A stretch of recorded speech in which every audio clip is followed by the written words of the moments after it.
Kalau ada orang bilang, alah cinta-cintaan terus, hidup ini yang penting punya uang, yang penting punya jabatan. Adam itu sudah di surga, apa saja ada, apa yang dia inginkan ada. Tapi Nabi Adam masih meminta Hawa kepada Allah, karena memang hadirnya Hawa memunculkan daya hidup yang tidak sekedar rutinitas yang hampa. Mengaji hening bersama Dr. Fahrudin Faiz. Mari kita simak. Saya merasa hari-hari ini wacana-wacana tentang cinta, tentang hati, itu mungkin bagi sebagian besar orang mungkin dianggap naif, mungkin juga dianggap lebay, mengingat ada berbagai problem-problem besar di sekeliling kita.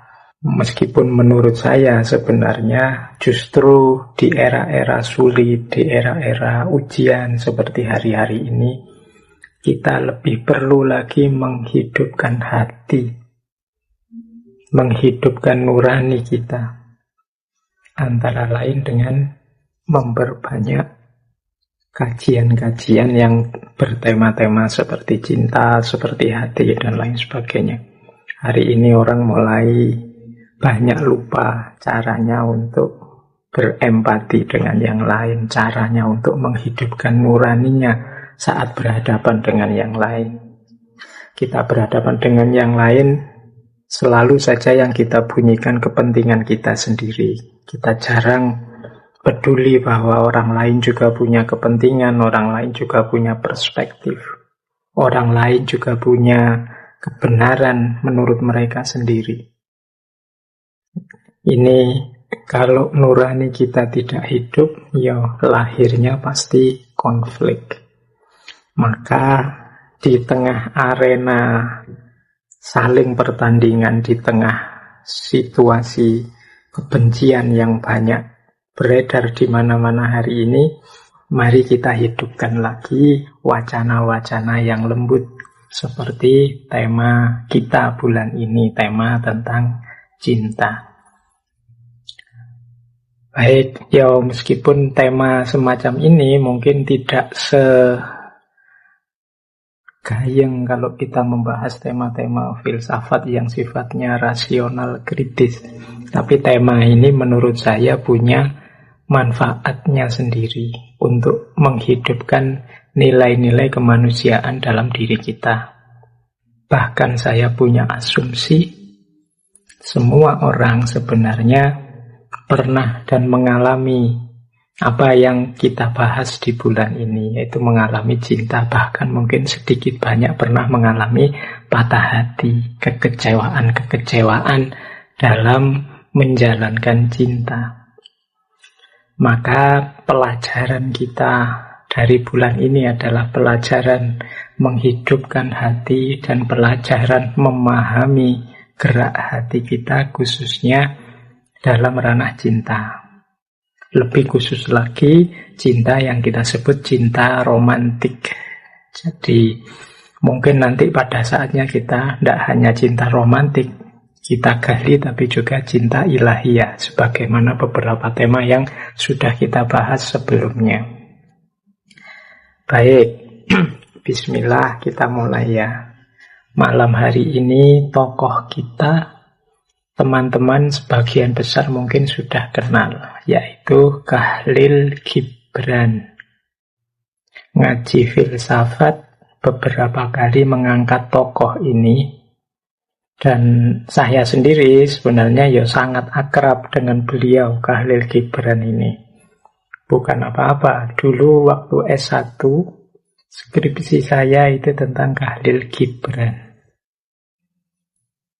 Mungkin teman-teman sudah membaca skripsi saya karena skripsi itu oleh teman-teman MJS diterbitkan dengan judul Dunia Cinta Filosofis Khalil Gibran. Jadi makanya tadi saya bilang saya agak akrab dengan tokoh ini, karena sejak muda saya menggali pikiran-pikiran tokoh ini dari berbagai tulisannya yang menurut saya luar biasa. Nah, siapa Khalil Gibran, kemudian bagaimana sejarah riwayat hidupnya dan lain sebagainya, silahkan teman-teman merefer lagi ngaji filsafat sebelum-sebelumnya. Saya lupa berapa kali tokoh ini saya angkat, tapi pasti ada sebelum-sebelumnya. Biar teman-teman tidak ngulang-ulang, biar saya juga tidak menyampaikan yang mengulang-ulang. Jadi untuk riwayat hidup dan lain-lain, silahkan teman-teman merujuk ke ngaji-ngaji sebelumnya. Malam hari ini kita fokus pada tulisannya Gibran yang berjudul Al-Ajnihah Al-Mutakassirah. Naskah aslinya memang dalam bahasa Arab, yang diterjemahkan ke dalam bahasa Indonesia menjadi sayap-sayap patah. Kalau dalam bahasa Inggris jadinya broken wings. Jadi Gibran ini memang menulis dalam bahasa Inggris maupun dalam bahasa Arab. Karya beliau yang paling monumental kan The Prophet, yang dulu pernah kita kaji secara khusus itu. The Prophet ini bahkan ada yang bilang bestseller sampai 40 tahun. Tapi ada tesis yang baru, ternyata sayap-sayap patah ini, Al-Ajnihah Al-Mutakassirah ini, bestsellernya ada yang bilang lebih lama daripada The Prophet. Bedanya, kalau sayap-sayap patah ini aslinya dalam bahasa Arab, kalau The Prophet aslinya dalam bahasa Inggris. Jadi naskah sayap-sayap patah sendiri ini bisa kita sebut sebagai novel yang sifatnya autobiografi. Jadi salah satu pengalamannya Gibran. Pengalamannya di dalam cinta pertama, cuma cinta pertama yang set ending. Malam hari bulan ini kita ketemu tokoh-tokoh yang cintanya set ending semua, tidak apa-apa. Bukan berarti cinta yang sejati itu wajib set ending, tapi cerita cinta yang set ending itu rasanya lebih menyentuh, rasanya lebih mewakili beberapa suara hati dalam diri kita masing-masing, sehingga banyak orang ketika nulis cerita cinta itu kalau ingin menyentuh khalayak biasanya di model set ending. Meskipun juga tidak harus begitu, tapi paling tidak dari kisah-kisah yang set ending ini kita mengambil pelajaran bahwa cinta itu memang hakikatnya adalah berkorban. Cinta itu hakikatnya adalah bukan pamrih individu, bukan mengejar kesenangan pribadi. Dari situ kemudian lebih mudahnya kalau diterjemahkan dalam cerita ya dibuat set ending. Meskipun ya tidak harus wajib begitu. Baik, novel Al-Ajnihah Al-Mutakassirah ini adalah kisah cinta pertamanya Gibran. Ada yang bilang kisah ini cerita ketika Gibran masih di Libanon. Gibran ini kan kelahiran Libanon, nanti pindah ke Amerika. Aktivitas kreatifnya di Amerika. Jadi saat di Libanon dia mengalami cinta pertama pada seorang gadis yang nama aslinya Hala Dahir.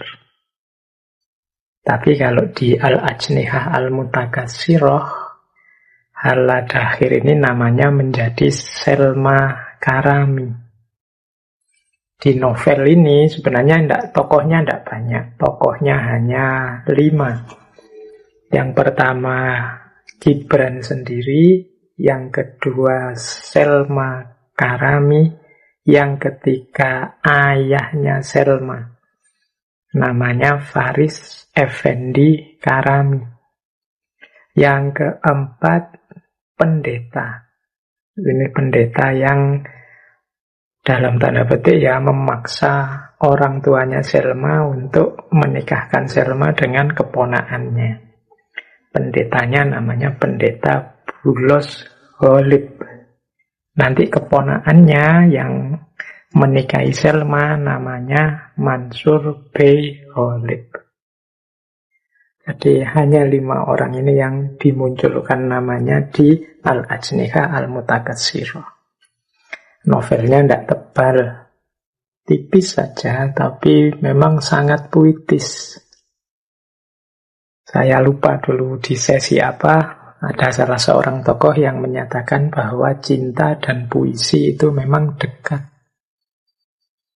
Mengapa cinta dan puisi itu dekat? Ya karena cinta itu berhubungan dengan keindahan rasa. Kalau ini keindahan rasa, ya memang tidak mudah untuk dinarasikan secara rasional konkret. Maka ketika orang ingin menunjukkan seperti apa cintanya, biasanya menggunakan kalimat metafor-metafor yang sifatnya puitis. Biasanya puisi ini terus indah. Mengapa? Ya karena hakikat cinta itu sendiri kan menunjukkan keindahan jiwa. Boleh dicek teman-teman di sekelilingmu, kalau ada yang sedang dimabuk cinta, dilanda cinta, itu biasanya secara otomatis mudah atau jangan-jangan malah pinter bikin puisi. Karena jiwanya memang sedang indah dan apa yang ingin dia ungkapkan dari dalam dirinya itu sejenis keindahan. Kadang-kadang nulis surat saja kan seperti nulis puisi. Kalimat-kalimatnya tertib, tertata. Kalau salah sidik baik kan terus kamu ndak, wah dihapus ini, rasanya ndak enak, ndak sreg. Nah, itu maka cinta dan puisi itu dekat. Apalagi yang mengalami cinta seorang pujangga seperti Khalil Gibran ini. Ini mesti yang sedang jatuh cinta, apalagi yang sedang patah hati, membaca novelnya ini mestinya ya pasti baper. Oke, baik, kita mulai ya. Novel ini dibuka dengan sebuah persembahan kepada sahabat, mungkin saya menyebutnya sahabat, sebenarnya kalau dibaca di biografinya ya ini semacam kekasihnya. Tapi ya Gibran ini nasibnya agak murung, nasibnya agak buruk. Cerita-ceritanya secara konkret real dalam hidupnya itu banyak kemalangan-kemalangan. Jadi ini yang membuat kalimat-kalimat tuturnya itu rasanya murung dan malang. Nah ini kalau Al-Ajniha Al-Mutakatsirah ini di bagian awal disebut ini dipersembahkan kepada MIH. Kepada MIH, ku persembahkan buku ini. MIH itu singkatan dari nama Mary Elizabeth Haskell. Mary Elizabeth Haskell ini putrinya seorang direktur bank. Yang dia ini jadi kepala sekolah, namanya sekolahnya Haskell Dean School. Dan dia ini sahabat akrabnya, bahkan jadi manajernya, jadi promotornya Gibran. Mary inilah nanti yang membiayai studinya Gibran, membiayai perjalanan intelektualnya, membiayai perjalanan kesenimanan Gibran. Jadi dia yang mengantarkan Gibran mendunia. Makanya Al-Ajniha Al-Mutakatsirah ini dipersembahkan padanya. Jadi ada kalimat persembahannya menurut saya indah.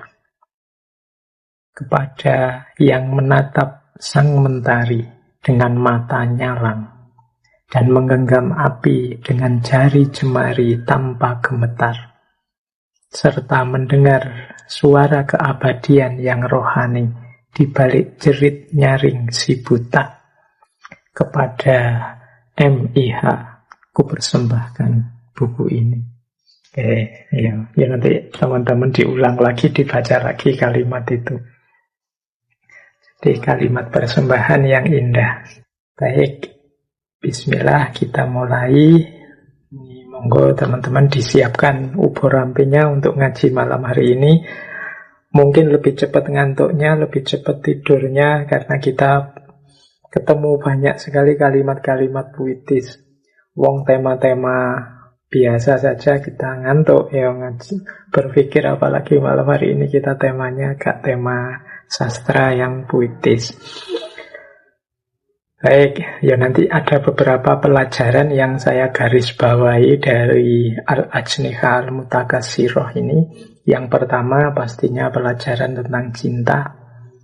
Nanti sebagian besar sebenarnya menurut saya yang menarik dari novelnya Gibran ini adalah pandangannya tentang perempuan. Kedahsyatannya, kekuatannya, kelembutannya, dan lain sebagainya.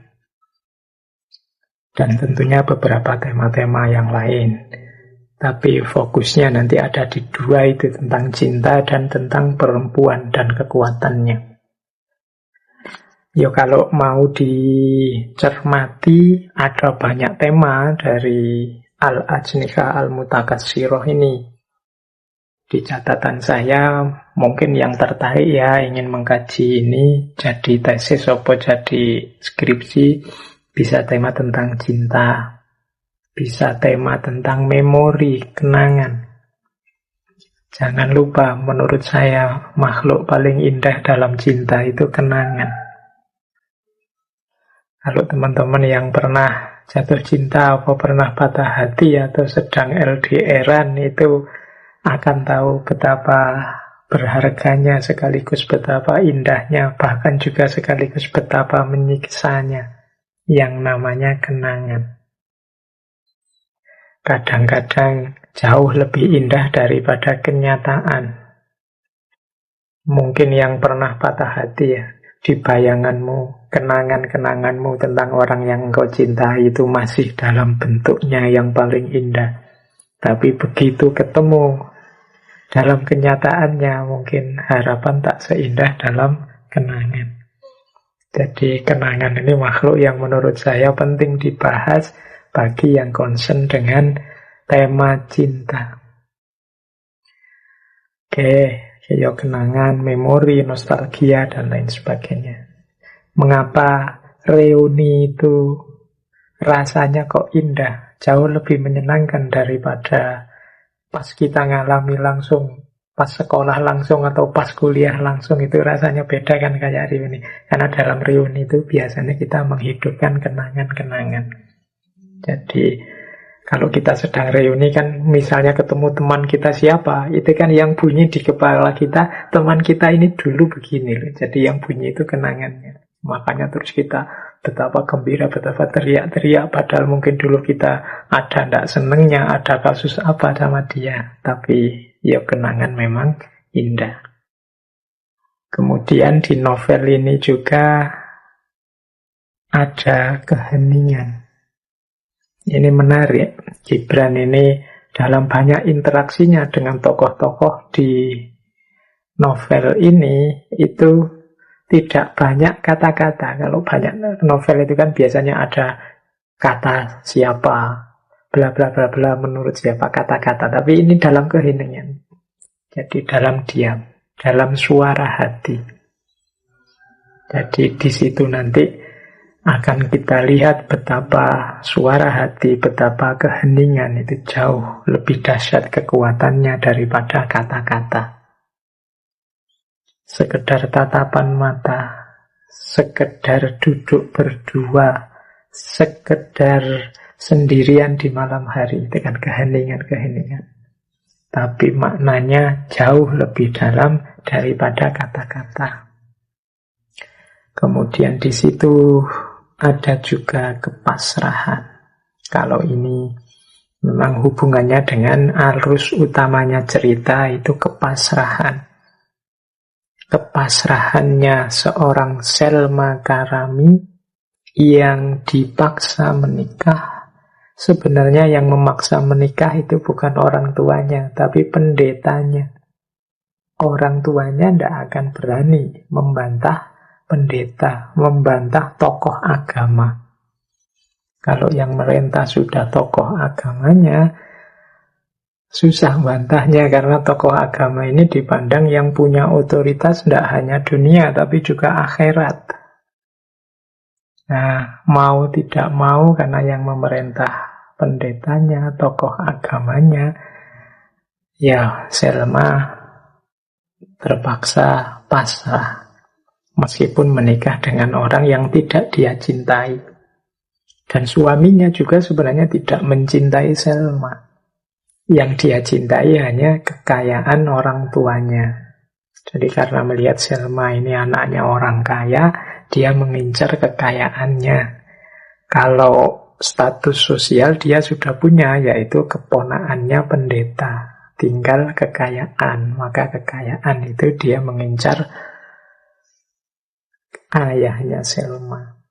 Faris Effendi, ayahnya Selma, itu sebenarnya ngerti bahwa ini sebenarnya anakku tidak cinta sama dia, dia juga tidak cinta sama anakku, tapi kalau membantah perintahnya pendeta bisa dimusuhi semua orang. Mungkin bisa dianggap penistaan seperti hari ini ya. Mungkin bisa dianggap melecehkan agama dan lain sebagainya. Maka mau tidak mau pasrah. Dan pastinya dengan model kepasrahan semacam itu ada tema lagi yang tidak boleh kita lewatkan, yaitu tema penderitaan. Jadi bagaimana karena yang berjalan adalah yang tidak diinginkan oleh semuanya, baik oleh ayahnya, oleh Selma, oleh Gibran, bahkan mungkin juga oleh keponaannya pendeta. Yang terjadi ya semuanya tidak nyaman, semuanya menderita. Baik, itu gambaran dari kisah dalam Sayap-Sayap Patah. Ada beberapa tema. Oke, sekarang kita belajar.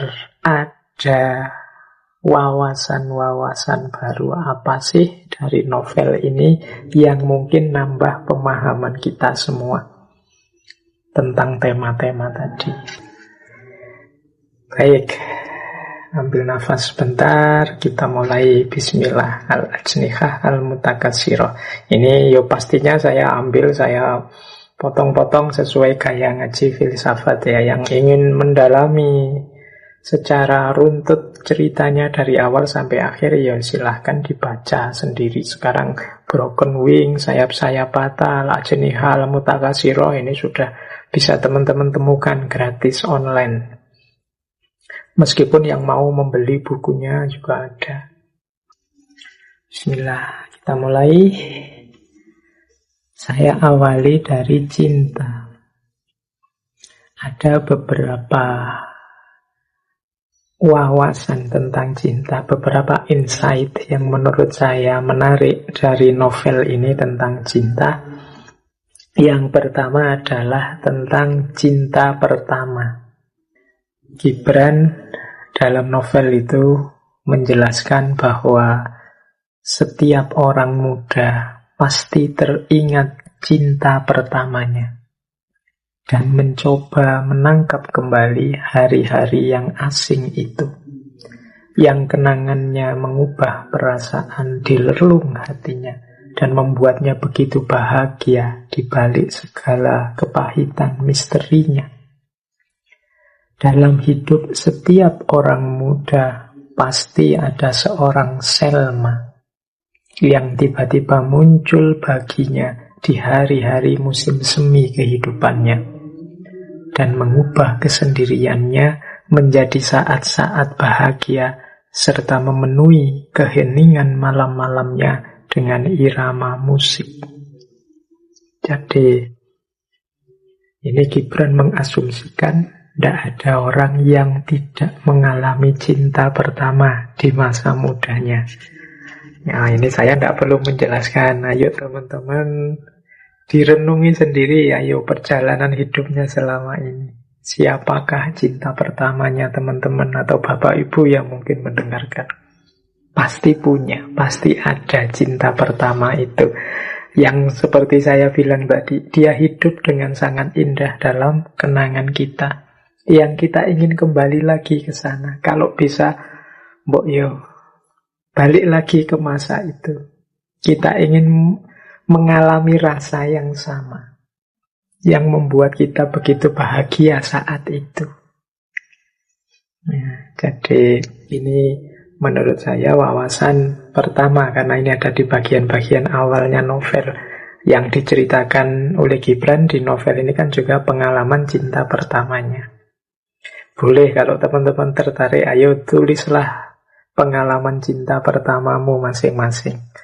Sebagian besar mungkin sad ending karena tidak nyambung, tidak seperti yang diharapkan. Tapi mungkin juga ada yang begitu cinta pertama langsung klik, langsung nyambung sampai nikah, sampai sekarang. Ya alhamdulillah. Tapi yang tidak nyambung, yang cinta pertamanya tidak sukses, ya tidak apa-apa. Alhamdulillah juga punya banyak pengalaman. Punya banyak pengalaman kan banyak pengetahuan. Semakin banyak pengalaman semakin dewasa. Tapi pelajaran berharga dari cinta pertama menunjukkan bahwa cinta itu memang indah. Bahwa cinta itu memang fitrah. Jadi cirinya manusia. Ya mengapa ada yang sukses, mengapa ada yang tidak? Ya karena manusia itu bukan seperti binatang. Kalau binatang ya tertarik, seneng, langsung nyambung, dipaksa, setelah itu bubar, tidak apa-apa. Tapi manusia itu kan ada norma, ada nilai-nilai. Indahnya di situ.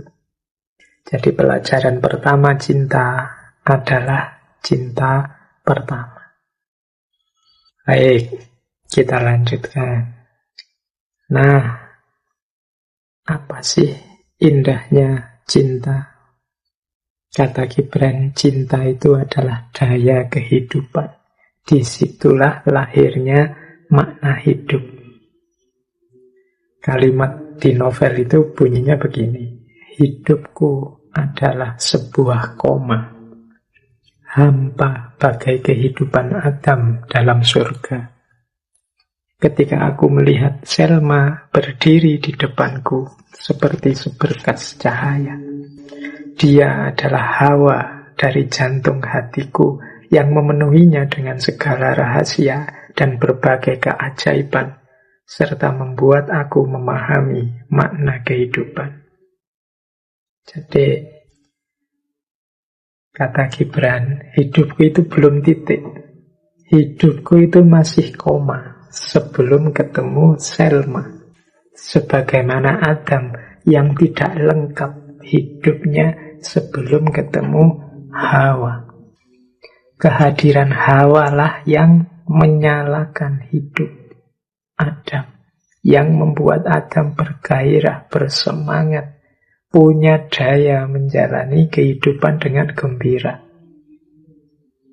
Kehadiran Hawa lah, kehadiran Selma lah, kan gitu. Hadirnya Selma membuat hidup yang semula koma sekarang titik.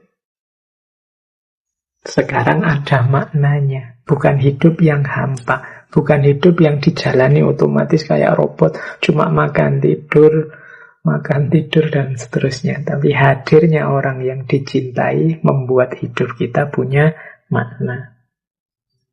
Nah, jadi teman-teman yang belum ketemu Selmanya, belum ketemu Hawanya, berarti hidup kalian masih koma.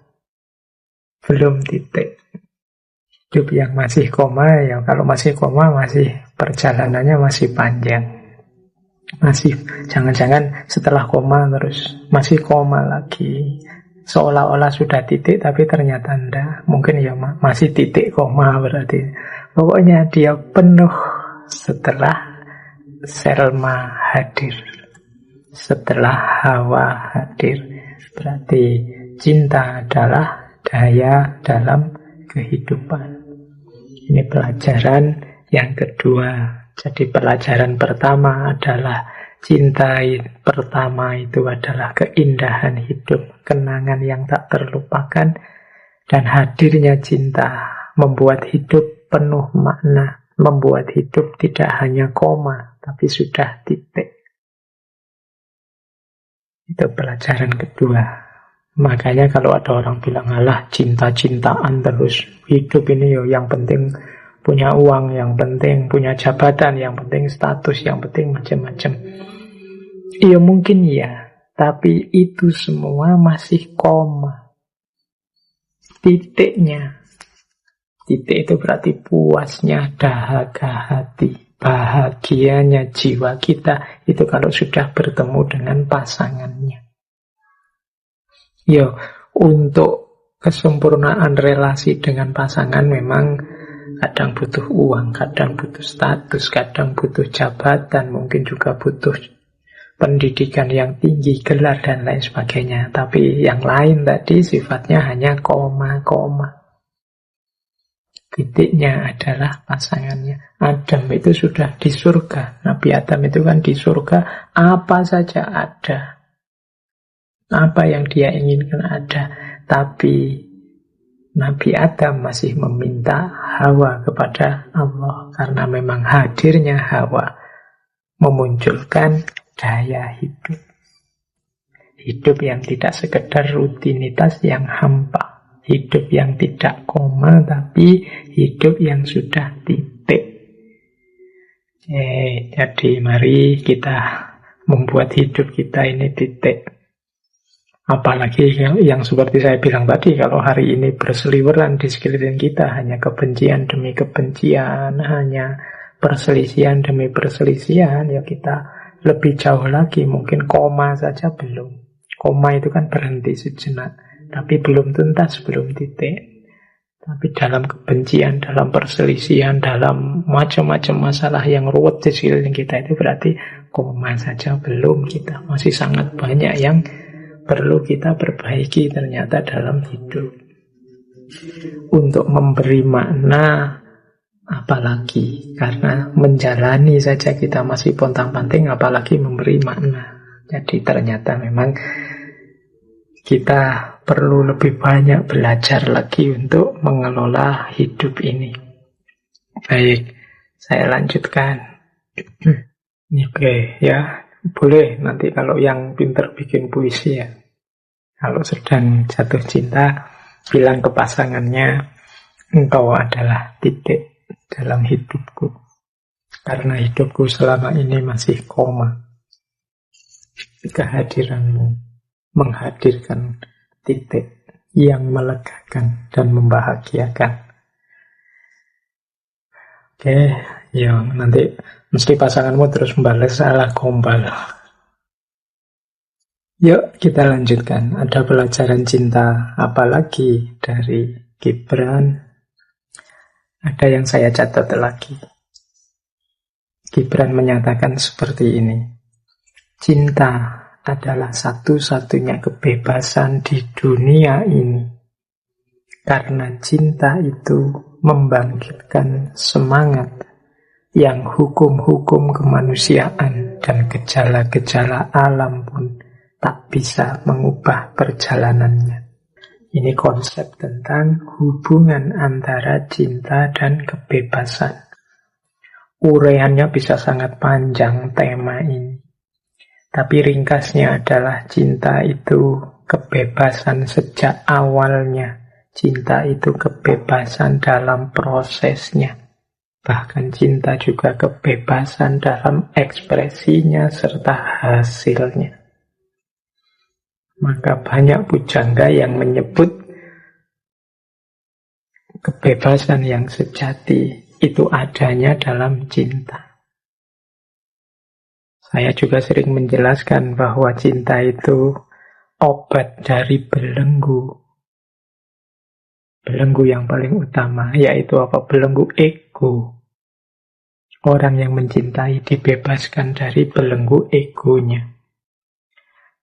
Cinta itu kebebasan sejak awalnya. Seperti di Romeo and Juliet minggu lalu. Tidak bisa kita memutuskan atau memaksa orang mencintai siapa atau tidak mencintai siapa. Pendeta Bulos dalam Bulos Galib dalam Al-Ajniha Al-Mutakasirah ini memaksa Selma untuk menikah dengan keponakannya. Kalau menikah bisa dipaksa, kalau cinta tidak. Jadi cinta itu sepenuhnya ada dalam penguasaan orang yang mencintai. Bahkan seandainya kalian misalnya suka sama siapa, kemudian dia ternyata menolakmu, dia yang menolakmu itu pun tidak bisa membuatmu tidak mencintainya. Jadi kalau engkau masih tetap ingin mencintainya, itu juga engkau bisa. Jadi makanya sejak awalnya cinta itu kebebasan. Dalam ekspresinya pun juga begitu. Makanya di kalimatnya Gibran itu yang bahkan hukum-hukum kemanusiaan dan gejala-gejala alam pun tidak bisa mengubah perjalanannya. Orang yang sudah jatuh cinta itu biasanya dihalangi oleh apapun, diatur seperti apapun, kemudian bahkan melawan hukum alam. Mungkin melawan hukum alam itu sampai tidak makan, tidak tidur, sampai tidak istirahat. Kadang-kadang orang jatuh cinta itu kan melawan hukum alam. Tapi kalau orang sedang mencintai, hukum alam seperti itu pun bisa ditabrak. Kalau tidak sedang mencintai, mungkin jam 10 malam, 11 malam kita sudah ngantuk tidur. Tapi kalau pas ngobrol dengan yang kita cintai, sampai jam 3 subuh mungkin masih betah. Kadang cuma chat di WA, sudah tidur belum? I miss you, nanti balas lagi I miss you, bolak-balik sampai bolak-balik. Itu kan melawan gejala alam biasanya. Orang sudah tidur, dia tidak jadi tidur. Bahkan kalau ngobrol bisa sampai subuh. Itu gejala alam. Bisa ditabrak, apalagi hukum-hukum kemanusiaan. Aturan-aturan budaya. Itu bisa dengan mudah ditabrak oleh para pecinta. Maka dari cinta akan mencari jalannya sendiri. Cinta akan mencari orang yang dia cintai tanpa harus terlalu peduli dengan hukum kemanusiaan dan gejala alam. Jadi di titik inilah Gibran melihat bahwa dalam cinta ada muatan kebebasan. Maka cinta ini bisa jadi kekuatan membangun yang luar biasa bagi peradaban. Namun kalau tidak hati-hati, salah mengelola, dia juga bisa jadi kekuatan menghancurkan yang sangat dahsyat bagi peradaban dan budaya manusia. Karena dia energi yang luar biasa, daya hidup yang luar biasa. Kalau tidak dikelola dengan baik, mungkin kita bisa terpeleset. Jadi paling tidak malam hari ini kita belajar karakter-karakternya. Oke, ada lagi ini pelajaran dari Gibran. Selain kebebasan apa? Air mata. Kata Gibran, cinta yang dibasuh oleh air mata akan tetap murni dan indah senantiasa. Jadi mungkin ini ya salah satu tadi alasan mengapa sih banyak sekali kisah-kisah cinta yang dahsyat, yang populer, yang agung itu akhirnya sad ending. Sad ending itu berakhir tidak bahagia. Sebagian besar bahkan berakhir tragis. Saling meninggal, masing-masing mati karena cinta. Nah, katanya Gibran memang cinta itu kalau bertabur air mata biasanya tetap murni dan indah. Mengapa? Ya karena dalam tantangan, dalam ujian, ketika ada banyak masalah, cinta itu akan menguatkan para pecinta. Situasi-situasi sulit ini akan semakin menguatkan cinta. Situasi sulit itu sebenarnya tidak hanya berhubungan dengan cinta. Tapi mungkin teman-teman mengalami hidup susah dengan siapa, dalam hal apa, itu biasanya kenangannya jauh lebih indah, lebih murni. Mungkin tidak harus dengan lawan jenis, dengan teman misalnya. Pernah sama-sama mengalami kesulitan berdua dengan temanku yang ini. Itu kan pengalamannya lebih berkesan. Jadi lebih terkenang. Saya bilang tadi, kenangan itu sifatnya indah. Boleh teman-teman merenung, mungkin pengalaman zaman sekolah, pengalaman zaman, kalau yang selesai kuliah, zaman kuliah dulu, zaman itu biasanya yang lebih terkenang, yang lebih tersisa dalam diri kita itu pengalaman-pengalaman sulit. Mungkin pengalaman dimarahi guru, dihukum BP, atau ini kan pengalaman waktu ngalami itu nangis-nangis. Tapi sekarang pengalaman itu membuat kita tersenyum. Dia jadi pengalaman yang indah. Itu kan pengalaman biasa sehari-hari, apalagi pengalaman cinta. Yang kalau dia bertabur air mata, banyak sekali kesulitan. Melenyapkan itu akan sangat sulit. Karena dia sangat murni dan indah sifatnya.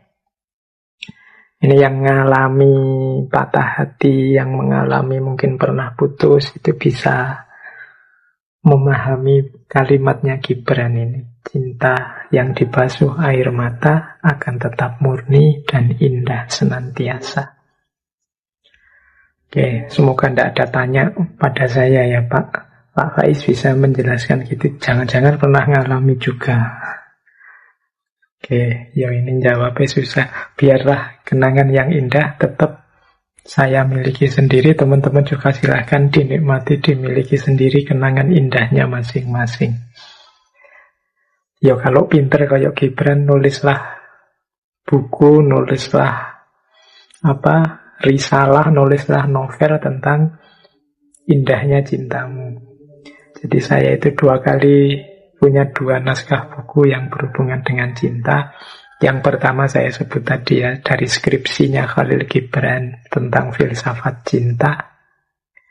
Yang kedua judulnya Risalah Patah Hati. Tuh, teman-teman mungkin beberapa sudah pegang buku itu buku lama. Terbit sekitar saya lupa 2005 atau berapa saya lupa itu. Nah itu jawabannya. Silahkan disimpulkan sendiri. Terima kasih sudah menyimak. Semoga channel Mengaji Hening bersama Dr. Fahrudin Faiz selalu bisa memberikan ilmu, motivasi, dan kebermanfaatan. Salam sehat dan bahagia.